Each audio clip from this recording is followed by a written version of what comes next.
श्री राधा कृष्ण के चरणारविंदों में शतकोटि नमन बंदन। मित्रों को, जिज्ञासुओं को, धर्म प्रेमियों को, ज्योतिष विज्ञान प्रेमियों को हर हर महादेव बम बम भोले नमः शिवाय। मित्रों, भगवान नारायण की नाभि से कमल उत्पन्न हुआ। कमल से ब्रह्मा जी की उत्पत्ति हुई। ब्रह्मा जी ने सर्वप्रथम 4 मानस पुत्रों को उत्पन्न किया। सनक, सनंदन, सनातन और सनत कुमार, ये ब्रह्मा जी के 4 प्रथम पुत्र हुए, जो कि सदैव 5 वर्ष के बाल अवस्था में रहते हैं, बालक अवस्था में रहते हैं। वो अजर हैं और अमर हैं। न कभी वो मरते हैं, न कभी वो पैदा होते हैं, न कभी वो जवान होते हैं, न कभी वो वृद्ध होते हैं। ब्रह्मा जी ने सनातन ऋषि को, जो वालखिल्यादि ऋषि कहलाते हैं, सनातन को यानी तीसरे नंबर के पुत्र को, और पुराणादि उपनिषादि का ज्ञान दिया, जिन्होंने सनातन धर्म को चलाया। ये जो सनातन धर्म है, ये ब्रह्मा जी के पुत्र के नाम से है, और इसके प्रवर्तक ब्रह्मा जी के पुत्र को ही माना जाता है। सनंदन को, जो दूसरे नंबर के पुत्र थे उनके सनंदन, उनको ब्रह्मा जी ने 6 शास्त्रों का ज्ञान दिया, जिसमें से कि ज्योतिष भी एक शास्त्र है। सनंदन ऋषि ने वो ज्योतिष का ज्ञान नारद जी को दिया, और नारद जी ने समय समय पर मरीचि, अंगिरा, अत्रि, वशिष्ठ, पुलस्त्य, पुलह, क्रतु, वशिष्ठ, विश्वामित्र, पाराशर इत्यादि को ज्ञान दिया। नारद पुराण में बड़े अच्छे ज्योतिष से संबंधित विषय दिए गए हैं। नारदीय पुराण में नया मकान कब बनाना चाहिए, कब उसका प्रारंभ करना चाहिए। तो मेष के जो सूर होते हैं, उनमें यदि कोई मकान का प्रारंभ करता है तो वो उस मकान को बनाने वाला हमेशा सुखी रहता है मकान में। वृषभ राशि के जब सूर होते हैं तो ऐसा मकान मालिक के लिए धन वृद्धि करने वाला होता है। और जब मिथुन के सूर होते हैं तो ऐसा, अगर मिथुन के सूर में कोई मकान बनाता है तो वो उस मकान का सुख नहीं भोग पाता, मरण को प्राप्त होता है। कर्क के सूर में मकान बनाना बड़ा सुखप्रद है, सौख्यप्रद है। और सिंह के सूर में यदि कोई मकान बनाता है तो उसके भाइयों की उन्नति होती है। जब कन्या राशि में सूर्य चलता है तो मकान बनाने वाला हमेशा मकान में रह करके रोगी रहता है। जब तुला राशि का सूर्य होता है तो मकान बनाया जाए, नए मकान का निर्माण किया जाए, तो ऐसा मकान मालिक हमेशा अपने मकान में सुखी रहता है। वृश्चिक राशि का जब सूर्य चलता है तो मकान बनाने से, मकान में बने हुए मकान में रहने से धन वृद्धि होती है। धनु राशि के सूर्य में जो मकान बनाते हैं उनके सम्मान की हानि होती है, अपयश की प्राप्ति होती है।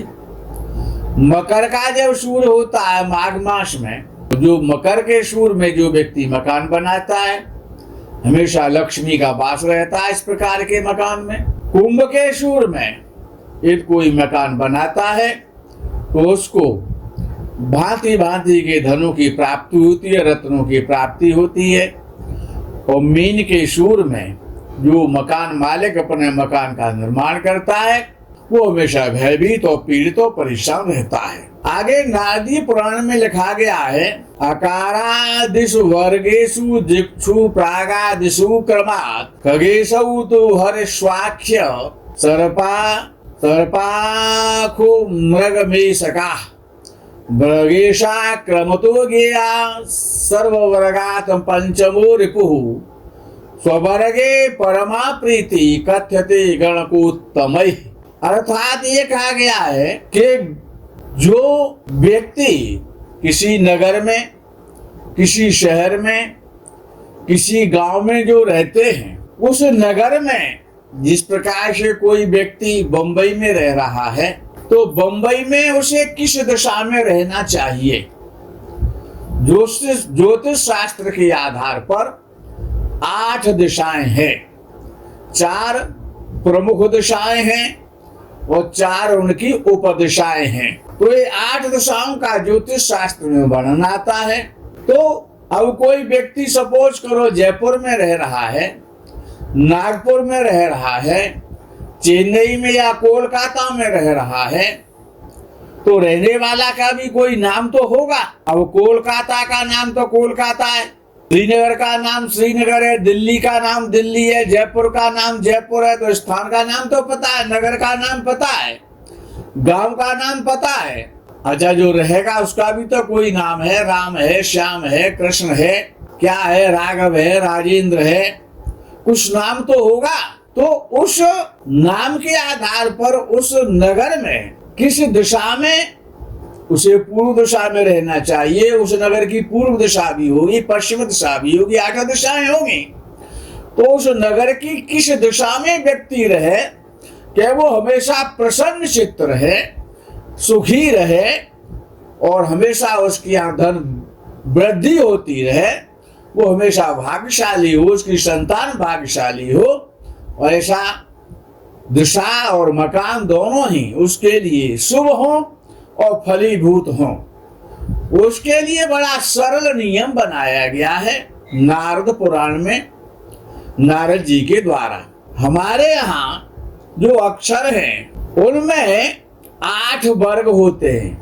एक अवर्ग होता है, कवर्ग, चवर्ग, टवर्ग, तवर्ग, पवर्ग, यवर्ग और शवर्ग। अवर्ग में अ, आ, ए, ई, उ, ए, ऐ, ओ, औ, ये अवर्ग में आते हैं। कवर्ग में क, ख, ग, घ, ङ। चवर्ग में च, छ, ज, झ, य। टवर्ग में ट, ठ, ड, ढ, ढ़। और तवर्ग में त, थ, द, ध, न। पवर्ग में प, फ, व, भ, म।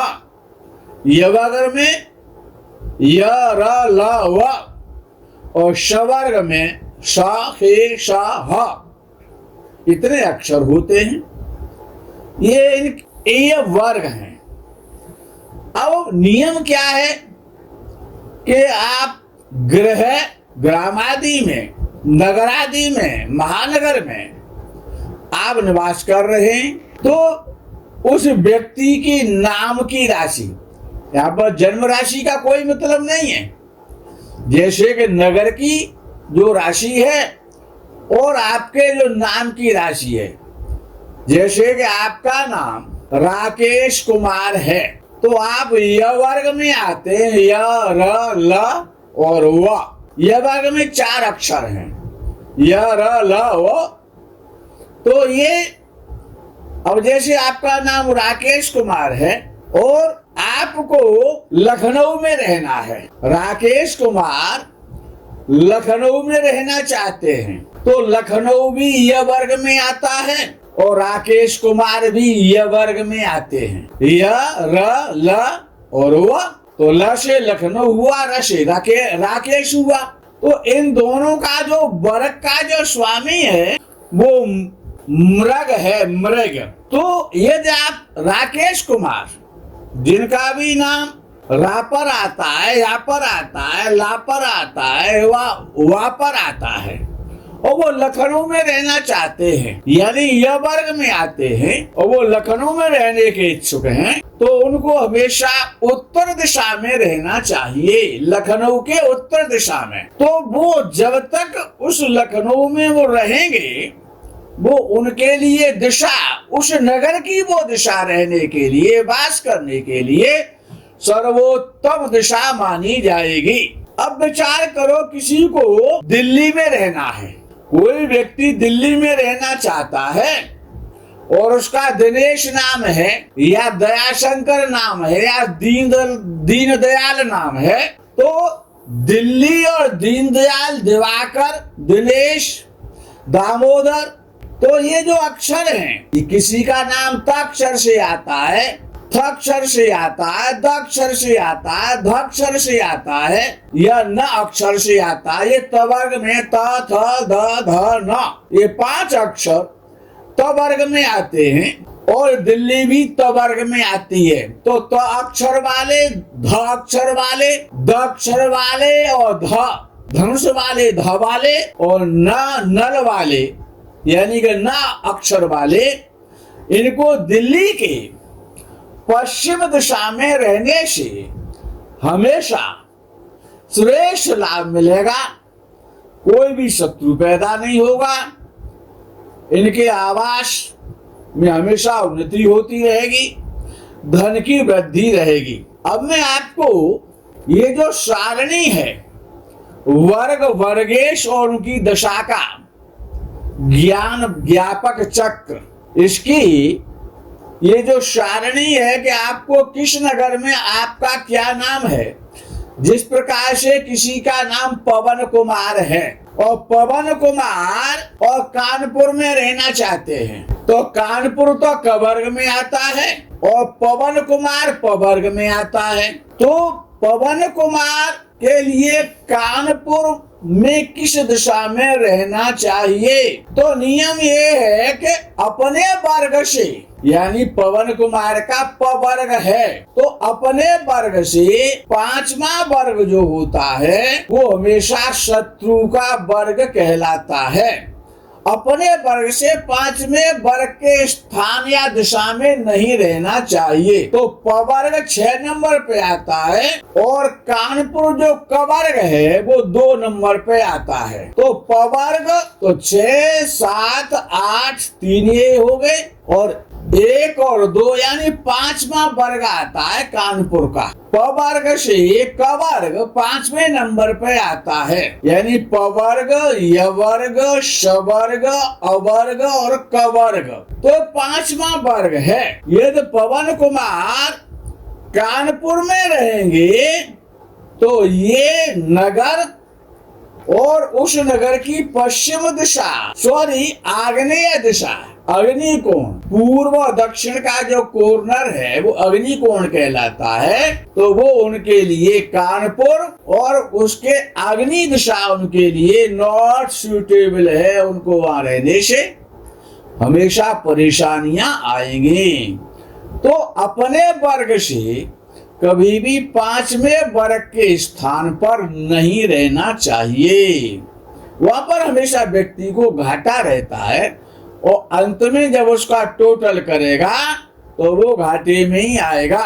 ये नारद पुराण में नारद ब्रह्मर्षि नारद के द्वारा ये बड़ा श्रेष्ठ सूत्र दिया गया है। दूसरा सूत्र में आपको नारद पुराण का ही और एक देता हूँ कि स्ववर्गम द्विगुणम कृत्वा परवर्गेण योजयेत अष्टभिस्तस्तु हरेत भागम योधिका स धनी भवेत। क्या अर्थ है इसका कि व्यक्ति का जो नाम का अक्षर है, यहाँ पर जन्म राशि का कोई लेना देना नहीं है, आपको ये याद रखना है। आपका नाम ही, जो नाम का जो पहला अक्षर है वही काम का है। तो आपके नामाक्षर जो भी आपका नाम का अक्षर है और जिस वर्ग में आता है, जैसे अगर किसी का नाम त्रिलोक है या ताराचंद है तो वो त वर्ग में आता है। त वर्ग 5वें नंबर पे है, अवर्ग, कवर्ग, चवर्ग, टवर्ग और तवर्ग यानी 5वें नंबर का वर्ग है।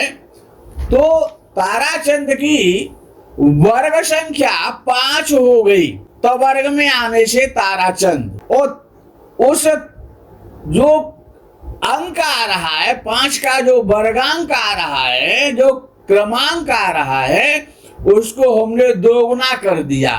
5 को दोगुना किया तो उसका 10 हो गया। अब सपोज करो कि आपको बंबई में रहना है, अब बंबई आता प वर्ग में, अब उसका नाम वैसे मुंबई भी हो गया है लेकिन म अक्षर भी प वर्ग में आता, प फ ब भ म, तो ये प वर्ग है। प वर्ग का नंबर 6 है।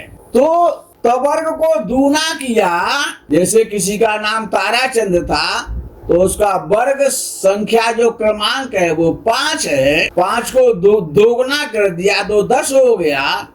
उसमें स्थान के वर्ग की संख्या को जोड़ दिया तो मुंबई की जो संख्या है वर्ग संख्या वो 6 है, तो 10 और 6 16 हो गया। तो वहां पर कहते हैं नारद जी अष्टभिस्तु हरेत भागम, 8 से उसमें भाग दे दो क्यों 8 वर्ग होते हैं। और जो शेष बचे, अब शेष क्या बचा है तो भाई कुल तो 16 ही हुए ना, 10 और 6 16 हो गए, उसमें 8 से भाग दिया तो शून्य बचा।